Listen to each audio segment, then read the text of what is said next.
Hello, ladies and gentlemen. I'm back once again with another dev journal. Here are a few of the updates that I've made to my Zelda Style game so far. I'll go down where there are no enemies because one of the updates is health and I don't want to die. Well, I've got this cave sprite here. It's not doing anything. I'm going to make it take me to a new location, but right now it's just sitting there doing nothing. What I have added, though, is the ability to swing the sword. Well, not exactly swing it. It just appears in whatever direction you're facing.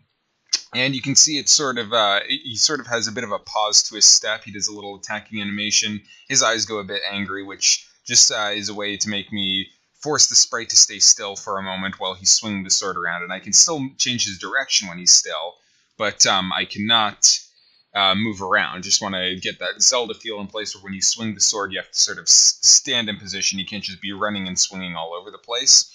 I really like the way it feels right now, but right now he's just sort of poking it out. He's not actually swinging it, so that's something I need to change.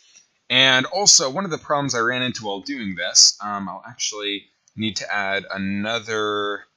well, first I'll go into the editor. First, I'll open up the sword editor here, and then I'll add it to the recording, just so that everybody will be able to see it. Okay, there we go. And now I'll just move this to the center so that everyone can get a nice look at it. Here we have the sprite editor for the sword, and I had a problem, which was the sprites in Click Fusion look like they can only face a few directions, at least by default.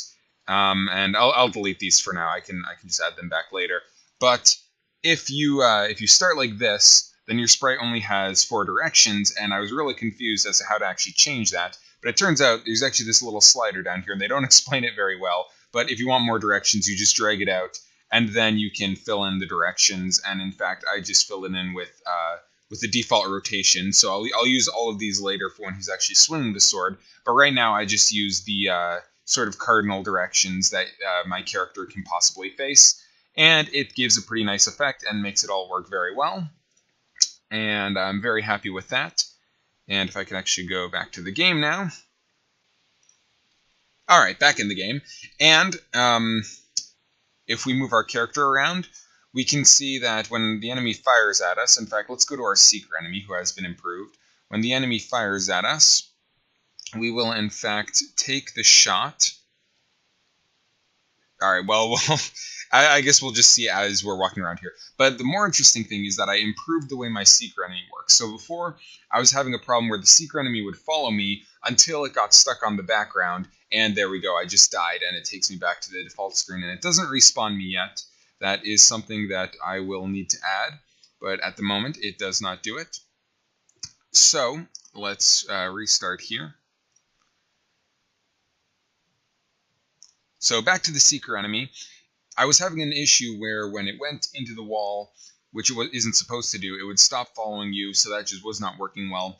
So what I decided to do to resolve that is make it so when the secret enemy hits an obstacle, it instantaneously changes its direction, and then it goes back to seeking the player. So it'll basically stop seeking the player if it runs into a wall for a little bit. You'll see it'll turn around and go the opposite way, and then once it realizes that it's fine, it'll start looking for the player again. This can lead to a bit of a problem where it can get stuck in areas like this, can sort of get stuck in these in-between areas and not really have anywhere to go.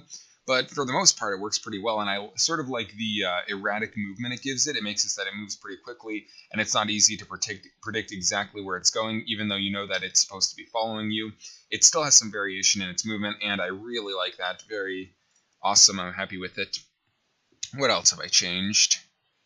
Okay, so the other main thing I changed is just to do with organization. So I've started organizing all of my events in a way that's pretty logical.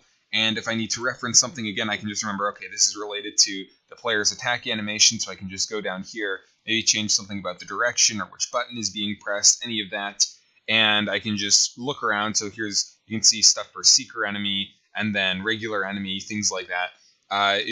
It's pretty useful, and you can actually make subgroups and things like that. So once I have more and more conditions, which of course there's just going to be more and more. This is the minimal amount that there is right now, but it'll be very easy to reference these things in the future. So just making sure that as my game gets more complicated, making sure to keep it in an organized manner, because I want it to be complicated, but I don't want it to be incomprehensible. So that should help with that. And actually, the other thing that is very useful in terms of keeping all my code organized here is that if I want to make a new condition, if I want to test something, what I can do is I can simply deactivate entire sections that will turn off certain behaviors or characteristics of the game, which makes testing much easier. So you can see now I just turned off enemy movement, so my enemy won't move. He'll still fire. He still has all the properties of the enemy. I could turn those things off if I wanted, and he still has collision and all that stuff. I believe actually I can kill him if I also forgot to mention this. My sword, yes, so my sword can actually take him out. So it's just very useful for testing purposes. I can make him not move, just make him stand still for a moment, or I can turn off anything I want. I could turn off my player's ability to die if I needed to test something. Very helpful, so I'm glad that I'm keeping it organized. And those are the updates I've made so far. I like the way the game is going, and I am excited to continue with it. Thanks for watching.